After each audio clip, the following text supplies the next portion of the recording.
everything you want is waiting for you on the other side of fear. George Adair said that, and I believe it to be completely and utterly true. As humans, we are conditioned to feeling a multitude of great emotions: anger, happiness, sadness, fear. And fear can take a hold of you if you let it. It will control you, your mind, your body. It gets in your head and tells you, what if I'm not good enough? What if I fail?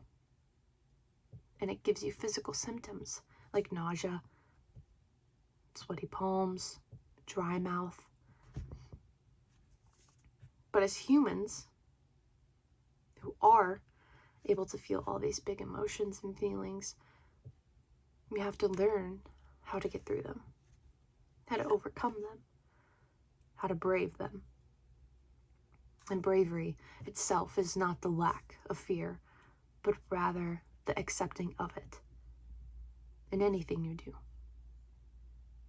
You accept that it's there, that it might always be there, but that the reward is greater than the risk you take to get to it. Today, I want to talk a little bit about how we can change our own narratives and how we can overcome fear for ourselves. Now, fear clouds our best judgment.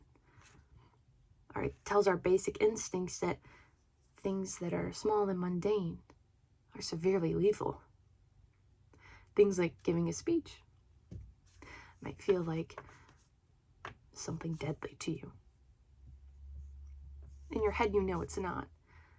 But it's that fear, it's that pressure of getting it done.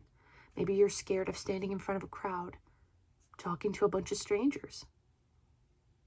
Your head will just make up scenarios, all kinds of what if questions, things that aren't completely true. And to get through those, you have to ask yourself, is this realistic? Best lessons that we learn are never in ideal circumstances. They often come from failure, unfortunately, but truthfully. Our resilience has to be built for that. You have to fall, you have to fail to learn, to grow as a person. How would you ever know if something's dangerous? How would you ever know you don't like something if you never fail? If you always succeed, where does that leave room for growth, for challenge, for change? And in our failure, how do we push through that? Well, fear can almost look like a mountain to us. Climbing that mountain, hiking up it, might feel like the biggest thing in the world at the moment. But you have to remind yourself that once you get to the top, it's going to be amazing. It is going to be such a big accomplishment, and shared wins are sweeter.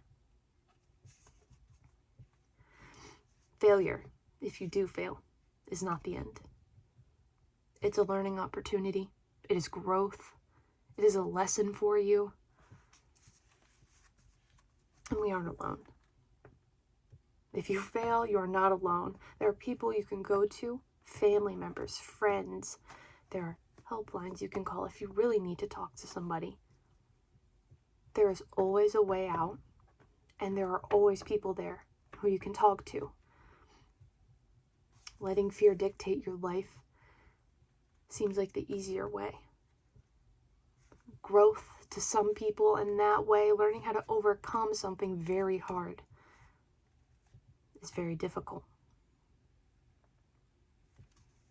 Plausible, but difficult.